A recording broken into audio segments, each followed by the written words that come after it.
Hi, welcome to my YouTube channel. Eto nga pala si Sword Manhua Recap.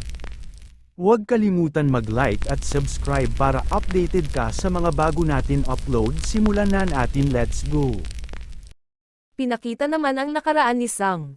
Tahimik na nakaupo sa kanyang silya si Sang at may sinusulat. Bigla naman may lumapit na ongas kay Sang. Hoy, pahiramin mo ako ng bag mo ngayong araw, sabay himaz sa ulo ni Sang. Nakalimutan kong dalhin ang mga libro ko ngayon, kaya baka naman kunin ko na lang bag mo kasi tapos ka na sa homework, hahaha. Bigla naman may nagsalita at napatingin ang ongas.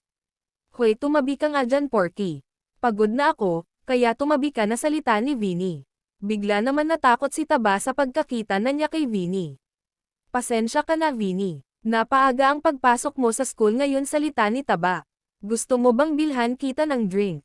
Pinakita naman si Sang na naiinis. Nakakaawa na mga alipor, salita ni Sang. Pinakita ulit si Taba para guluhin si Sang. Hoy Sang, sa iyo ba to? Mukhang mamahalin, palitan na lang kaya tayo ngayon ng sapatos saglit, hahaha. Mayaman naman ang pamilya mo, hindi problema sa'yo ang bumili ng ganyan, hahaha, salamat pre. Pinakita naman na walang kibo si Sang. Lumipat naman ang eksena sa may labas at nandun na ang mga ongas para nakawan si Sang ng harap-harapan. Ayos, nakuha mo na ang pera para sa trip, salita ni Taba. Hoy, gamitin na natin to para makabili ng damit o kung ano-ano pa. Salamat sa pera, Sang. Isipin mo to bilang bayad para bilhin ang kalayaan mo sa loob ng ilang araw, salita ni Taba. Tinignan naman siya ni Sang ng masama. Anong problema? May sasabihin ka ba? Gagaw ka ba, ba't mo ako tinitingnan ng ganyan, ha? O kaya naman ay sumama ka na lang sa school trip namin. Pinakita naman si Sang na umaakyat. Nagsinungaling ako sa mga magulang ko na sasama ako sa school trip, pero nandito lang ako sa school. Kinamumuhian ko ang sarili ko dahil hindi ko magawa ang anumang bagay. Ang paaralan, kung saan ako nagtatagal ng mas matagal pa kaysa sa bahay, ay impyerno para sa akin, at malinaw na magpapatuloy lamang ito. Gusto kong makatakas mula sa impyernong ito, sabay bukas ng pinto. Nilapag na ni Sang ang kanyang mga gamit. Sa pagtingin sa hinaharap, maaaring ito ang pinakamadali at pinakakomportableng landas na tatahakin ngayon. Ang tanging paraan para makalabas sa impyernong ito ay kung mamatay man ang mga demonyong iyon o ako. Napahinto naman si Sang dahil may nagsalita.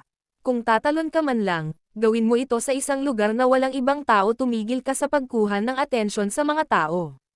Ikaw, hindi ka ba sumama sa school trip, pagtatanong ni Sang.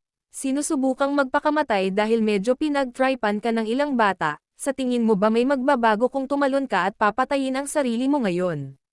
Marahil ay iniisip mo na ang pagpatay sa iyong sarili ay magdudulot sa kanila ng pagkakasala o ano paman, ngunit malamang na pinagtatawanan ka lang nila dahil sa pagiging tanga mo. Anong alam ng isang putang ina na kagaya mo, salita ni Sang. Wala kang ideya kung ano ang pakiramdam ng sinisipa-sipal na parang aso sa buong buhay mo. Sana swerte ka sa buhay kung ang tanging ipinagmamalaki mo ay ang pagiging isang gangster sa school. Bigla naman pinitik ni Vinny ang kanyang hawak na yosi. Gangster ba? Kaya pala ang pananakit sa ibang estudyante at pagiging matapang sa paaralan ang nagpapasikat sa akin. Di ko alam kung saan nanggaling ang ganyang ideyang walang saysay. Pero kahit papaano, hindi ako nagpapaapi sa mga tao di gaya ng tulad mo, ang ginagawa ko lang ay binabalik ko lang ang natatanggap ko. Wala akong pakialam sa mga gang o sindikato. Napatahimik na lang si Sang dahil sa mga narinig niya kay Vinny. Sige, kung gusto mo talagang magpakamatay, wala akong dahilan para pigilan kita. May isang bagay lang akong gustong sabihin. Kung may lakas kang magpakamatay, gamitin mo yan para magbago muna, ulol. Pinakita naman na parang tinamaan si Sang sa mga sinabi ni Vinny kaya parang nainis siya sa kanyang sarili. Pinakita naman ang mga nang-aapi kay Sang. Sobrang nakaka-bored ng school trip na yon, haha. Dapat ginastos na lang natin yung pera sa mga babae at sa sarili nating lakad. Pinakita naman si Sang na abala sa pagsusulat. Napansin naman ni Taba si Sang kaya balak na naman niya itong nakawan ng pera harap-harapan. Nilapitan na ni Taba si Sang. Nag-e-enjoy ka ba sa loob ng ilang araw? Mukhang maganda ang araw mo. Hoy Sang, kailangan ko ng pera para maglaro ng mga games pagkatapos ng klase sa internet shop ngayon, kaya bigyan mo ako ng konti sa allowance mo. Wala akong pera, salita ni Sang. Anong sinabi mo, salita ni Taba na nagalit. Narinig naman ng mga estudyante na may kumalabog at napatingin ang lahat. Kapag na-check ko at may nakita akong kahit isang sentimo, tapos ka na, pananakot ni Taba. Bigla naman nang gigil si Sang dahil sa mga pagbabanta ni Taba. At naalala ni Sang ang mga sinabi ni Vinny sa kanya. Sinabi ko na wala akong pera. Sabay suntok ni Sang kay Taba. At sa pulang pangit na mukha ni Taba. Nagulat naman ang mga estudyante dahil sa pagsuntok ni Sang kay Taba. Bigla napahawak si Taba sa pangit niyang mukha dahil dumudugo ito. Napatingin naman ng masama si Taba kay Sang. Sige, subukan mo, baboy, kasigaw ni Sang na sa wakas nagkaroon na din siya ng tapang para harapin si Taba. Usap-usapan naman ngayon ng mga estudyante ang nangyaring away. Nag-aaway sina Sang at Dongjin mula sa Section 5. Wow, naghamon siya kay Dongjin. Nag-aaway pa rin ba sila? Tara, tingnan natin. Pinakita naman ang tumpukan ng mga estudyante na mga chismoso. Pinakita naman na wasak na ang salamin ni Sang at may dugo pa. Pinakita naman ang mukha ni Sang na may dugo pero handa na lumaban ng patayan. Si Taba naman parang naiinis dahil ang kinakaya-kaya niya lang ay nagawa ng lumaban. Haha, ang lakas ng loob mo, Sang, ngayon ang huling araw mo, sabay hawak ni Taba sa upuan. At sabay sugod kay Sang na akma niya itong papaluan ng upuan sa mukha. Nung malapit na niya hampasin si Sang, may nagsalita. Itigil mo na yan, gago ka. Napahinto naman si Taba at tinignan niya kung sino ang nagsalita. Pinakita naman si Vinny pala ang nagsalita. Vinny, ang paslit na yon kasi. Tumigil ka na at huwag ka nang magsalita pa. Kung hindi mo makontrol ang galit mo, lumaban ka sa akin, gago, salita ni Vinny. Pinakita naman si Taba na walang magawa sa harapan ni Vinny. Pinakita naman si Sang na kahit duguan at natanggalan ng salamin na gawa niya pa din lumaban. Lumipas na ang araw at nakatayo si Sang sa harap ng bintana. Bigla may nagsalita at napatingin siya. Gusto mo bang maglaro ng LOL ngayon pagkatapos ng klase? Sorry, may mga delivery pa ako pagkatapos ng klase pre, sana lang bigyan ako ng dagdag na sweldo ng boss ko na kuripot. Magkano ba ang sweldo mo? Mababa lang ang sweldo. Napatingin naman si Taba kay Sang. Napatingin din si Sang sa kanya. At bigla nilagpasan na nila si Sang at nagpatuloy lang ang dalawa sa pag-uusap. Gusto mo bang sumakay ng scooter sa susunod? Alam mo naman kung paano. Tama. Walang nagawang pang-aapi sa akin pagkatapos ng malaking away namin. Ang nagdulot ng pagbabago sa akin at sa paligid ko. Yun ba ang sinabi ni Vinny? Napatingin naman si Sang Calamino habang siya ay nag-aantay kung darating ba si Vinny. Pinakita naman na suot na nila ang pinatahi na jacket ni Mia. Sakto lang ang sukat nito sa akin, ang ganda at ang galing nito, salita ni Dam. Salamat Mia, love ko na to, salita ni Mino. Hey, masaya ako na nagustuhan ninyo. Talagang may magandang panlasa ka sa disenyo, Mia, salita ni Yuna. Ang gwapo ng jowa ko kahit ano pa ang suot niya, salita ni Shelly. Pero sa tingin mo ba talaga darating si Vinny? Sigurado ka bang sinabi mo sa kanya ang tamang oras at lugar, pagtatanong ni Jun? Oo, sinabi ko sa kanya na magpa-practice kami ngayon. Napatingin naman si Mino sa harap para tignan kung sino ang parating. Makikita naman sa malayo na may tao na nakasakay sa bike. Nung malapit, nakita na nila mismo si Vinny pala ang dumating. Halos lahat sila ay napatingin kay Vinny. Lumapit naman si Mia para bigyan ng jacket si Vinny. May natirang ilang uniforme dito. Hindi ko alam kung kasya sa iyo ang sukat. Pasensya na sa nangyari kagabi, nagkabanggaan tayo. Kalimutan mo na yon, nga pala, salamat sa uniforme, salita ni Vinny. Nakita naman ni Vinny si Sang sa may gilid. Tinignan naman siya ni Sang. Nakatingin lang saglit si Vinny sa kanya at sabay sabi maraming salamat. At sa wakas nabuo na din ang Hummingbird Crew guys, tapos na ang Season 1, papasok na tayo sa Season 2. Maraming salamat sa pagsubaybay nyo. Magpapatuloy. Pinakita naman si Vinny na abala sa paghuhugas ng mga baso at plato, mukhang inayos na ni Vinny ang kanyang buhay. Bigla naman may lumapit sa kanya at kinalabot siya. Vinny, tawag ng babae. Mukhang busy ka sa trabaho ngayon. Oras na para magpalit ng shift, salita ng babae. Napatingin naman si Vinny sa kanya at sinabi na, okay. Kailangan mo ba talagang dalhin ang bike mo dito, pagtatanong ng babae? Iniiwan ko dito kasi ayaw kong manakaw, mahalaga ito sa akin, salita ni Vinny. Mahal ba yan? Ang ganda, bagay na bagay sa decoration dito, salita ng babae. Sa bagay, magaling ang trabaho mo ngayon. Ingat ka. Sige, sa susunod na lang, salita ni Vinny. Mahal ko siya, gusto ko, ang pagka-bad boy niya. Pinakita naman nasa labas na si Vinny at kasama niya si Sang. Inalok naman ni Sang ng yosi si Vinny. No, tumigil na ako dyan. Ha, talaga bang huminto ka dahil sa kompetisyon? Malapit na ang kompetisyon, kaya nag-e-ensayo ako para sa aking physical condition, salita ni Vinny. Ah, sa makalawa na pala ang simula ng preliminaries, tama. Mabilis talaga ang panahon, salita ni Sang. Meron naman napansin ang dalawa kaya napatingin sila. Pinakita naman ang dalawang lalaki na nag-uusap habang nakasakay sa bike. Bibili ako ng maraming limited edition figurines kapag nanalo ako sa premyo. Narinig ko na may bagong Senna-chan DVD, pero kulang ang pera ko. Nalungkot ako nang mamatay si Ace, pero gamaan ang loob ko dahil kay Sabo at sa Gear 4th transformation ni Luffy. Hehe, napanood ko na ang bagong fan service scene ni Senna-chan nang hindi bababa sa 30 beses. May napansin naman yung isa kaya nagulat ito. Nani, salita ng baliw kay Senna-chan. Tignan mo yung lalaking may pulang buhok na kahawig ni Shanks. Bigla naman tinitigan sila ni Vinny. At napansin naman nila ang mga mata ni Vinny. Maka sa salita ng dalawa, ang ibig sabihin ay hindi pwede. Itong dalawang otako na nagsasalita ng Japanese kaso basic lang ang alam nila.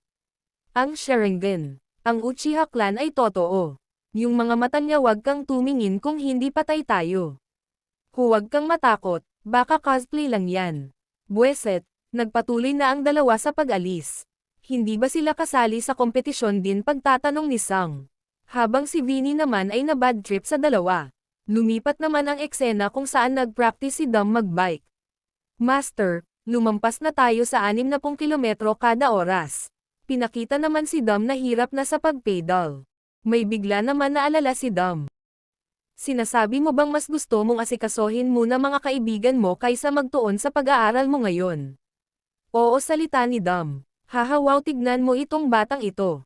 Anak, inakala kong magiging talunan ka sa paaralan, pero ngayon ay gusto mong mag-enjoy kasama ang mga barkada mo. Naisip ko na maliit ka pa rin at ang laki ng ari mo ay kasing laki ng lamok, pero lumaki ka na pala.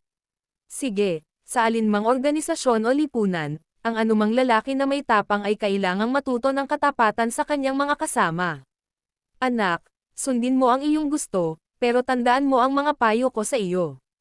Ang totoong jackpot sa buhay ay ang mga taong nakapaligid sa iyo, hindi ang pera. Bakit hindi mo imbitahin ang mga kaibigan mo dito? Ibibili ko sila ng beer at mga snacks para sa inyo. Mga menor de edad pa kami, Papa. Nung naalala ni Dom ang payo ng kanyang ama, bigla siyang ginanahan. Huwag kang sumuko, sir, salita ng alagad ni Dom. Sumigaw naman si Dom ng malakas. Pinakita naman ang hangin na dulot ng pagsisikap ni Dom. Lumipat naman ang eksena sa may bahay ng ating bida. Anak, dati ay laging nangunguna ka sa paaralan, pero ngayon ay nasa top 12 ka na lang, ano ang nangyari? Anong ginagawa mo nitong mga nakaraang araw? Ito ay nangyayari dahil sa hindi mo binibigyan ng pansin ang iyong pag-aaral at mas gusto mong makipag-hangout sa mga kaibigan mo at sumakay ng bike. Estudyante ka, dapat nag-aaral ka, hindi nag-aaksaya ng oras sa paglalaro kasama ang mga kaibigan mo. Magkakaroon ka ng panahon para mag-relax at mag-enjoy kapag naging matagumpay ka na. Tignan mo ang kapatid mo. Sinabi ko sa kanya na palalayasin ko ang pusa iyan dito sa bahay kung bumagsak ang kanyang mga grado, kaya nag-aaral siya ng todo ngayon. Dapat kang magbigay ng magandang halimbawa bilang kuya niya, nawawalan siya ng respeto sa iyo dahil sa pag-aaksaya mo ng oras araw-araw. Honey, halika, huwag ka lang nakaupo dyan, magsalita ka naman. Hindi na ito makatwiran, dapat nating kumuha ng tutor o ibang tulong para sa kanya. Pinakita naman si Minon na nakasandal sa pinto. Nakokonsensya ako, sa tingin ko bumagsak ang kanyang mga grado dahil sa akin. Wala siyang sinasabi tungkol doon, pero sigurado akong stressed siya dahil sa kanyang mababang grades. Naisip ko lang kung paano ang kanyang gagawin sa kompetisyon. Lumipat naman ang eksena kung saan nag-practice si Jun magbike. Pinakita naman na mukhang seryoso siya sa kanyang pagsisinay. Mukhang paakyat si Jun. Pinakita naman ang magandang tanawin kung saan umakyat si Jun gamit ang bike. Napahinto naman si Jun at napatingin sa magandang tanawin. Napansin naman niya na nagring ang kanyang cellphone. Napangiti naman si Jun dahil sa message sa kanya. Ang nakalagay, "Babe, nakasakay ka na ba sa bike mo? Good luck, babe. Kumain na lang tayo ng manok pagkatapos mo." Mukhang jowa pala ni Jun yung may-ari ng bike shop na si Harry Lee. Nag-reply naman si Jun sa kanyang jowa. Lumipat naman ang eksena sa loob ng bahay ni Shelly. Mukhang kakatapos lang ni Shelly mag-ensayo. Inilapag na niya ang kanyang helmet. Pawis na pawis ako pagkatapos ng isang ikot. Kinuha naman ni Shelly ang remote ng TV para manood saglit. Bigla pagkabukas ni Shelly may patalastas na sumasayaw. Inom muna ako ng gatas, tapos maligo na ako. Uminom na si Shelly ng gatas. Bigla naman napatingin si Shelly sa TV. Nagsisimula na ang pinakamalaking selection para sa pagbibisikleta sa bansa. Dumating na ang labanan ng mga crew ng mga rider sa kalsada. Magbisikleta sa mga nakapangangilabot na lansangang at aspalto na walang katao-tao. Hindi sapat ang mabilisang pagbibisikleta lang, may mga partikular na misyon sa lupain at kreatibidad sa kompetisyong ito. Hindi maaaring lumahok ang mga profesional na rider na may karanasan sa kompetisyon. Nagtitipon ang mga crew rider mula sa buong bansa para sa isang matinding pagdiriwang ng pagbibisikleta. Ang koponan na mananalo ay makakatanggap ng premyong 100 milyong won, kasama ang isang tiket para lumahok sa isang pandaigdigang kompetisyon. Tukuyin ang iyong kapalaran gamit ang iyong bisikleta sa League of Street. Ang pagbibisikleta ay ang tanging susi para sa tagumpay. Sa wakas ay nagsimula na. Sumapit na ang umaga at makikita na magkakasama sila. Lunes na naman, nakakapagod na mag-aral salita ni Dom na tinatamad pa pumasok. Pinakita naman si Jay na abala sa pagbabasa ng libro habang naglakakad. Ano kayang nangyari kay Jay? Parang tahimik siya ngayon salita ni Dom. Sa tingin ko, nalulungkot lang siya kasi sinigawan ng parents niya dahil sa mababang grado niya, kaya iwan na lang muna natin siya. Magiging okay din siya mag-isa salita ni Mino. Akay pala salita ni Dom. Nagpalit ka ba ng hairstyle mo salita ni Dom? Oo. Naglagay ako ng pomade para sa bagong hairstyle salita ni Mino. Laging bumabalik ang mga uso, ngayon gusto ng mga babae ang mga klasiko at gentleman na lalaki. Baka gusto rin ni Yuna ang ganoong klaseng style. Wow, talaga, pwedeng hiramin ko yung pomade mo. Gusto ko rin gayahin ang hairstyle mo salita ni Dom. Ano ba naman yan? Magpapagupit ka muna bago maglagay ng pomade salita ni Mino. Tumigil ka sa pagsigaw ng kalokohan na yan. Bakit kailangan ko pang pumunta sa school mo salita ni Vinny? Sinabi na namin sa iyo dati na kailangan mo ng permiso mula sa principal namin para makasali ka sa kompetisyon. Dahil nasa team ka namin, magandang sabihin mo sa kanya na sasama ka sa amin. Wala ka namang nagawa lately, lagi kang nag-skip sa school, bakit hindi mo subukan salita ni Mino? May trabaho ako mamayang hapon salita ni Vinny. Bigla naman may sumigaw kaya napalingon naman silang tatlo. Pinakita naman ang isang grupo ng mga kalalakihan na may inaapi. Sabi mo sa teacher kahapon na naninigarilyo kami, hindi ba? Ikaw tarantado, mas mabuting manatili kapag katapos ng klase ngayon o papatayin kita. Hindi kami ang may gawa nun. Napatingin naman ang bully dahil may nakatingin sa kanila. Ano mga bastardo? Ano ang tinitingnan nyo, ibaba ang tingin nyo at maglakad na kayo bago ko pa kayo bugbugin. Anong sabi niya salita ni Dom? Maglalakad na lang ako, wala na akong pakialam salita ni Mino habang ang ating bida nagpatuloy na din sa paglalakad. Habang si Dom at Vinny mukhang gusto nila bugbugin muna ang mga mayabang. Gago, huli na tayo dahil sa mga walang kwenta. Pinakita naman ang tatlo na bagbag sarado ang inabot sa kamay nila Dom at Vinny. Bakit mo sinimulan ang gulo sa Mad Dog ng Gun High? Sira ka ba? Hindi ko siya nakilala, kasama niya kasi ang mga taga Sunny High. Pero at least natapos din pagkatapos ng ilang suntok. Lumipat naman ang eksena sa may principal office. Pinakita naman ang mga bida na naka-hilera sa may harap ng principal. Yung pula ang buhok, transferee ba siya? Nakita mo ba siya? Pula ang isang mata niya, ang cool. Gwapo at matangkad, parang modelo talaga. Di ko siya makita mula sa likod.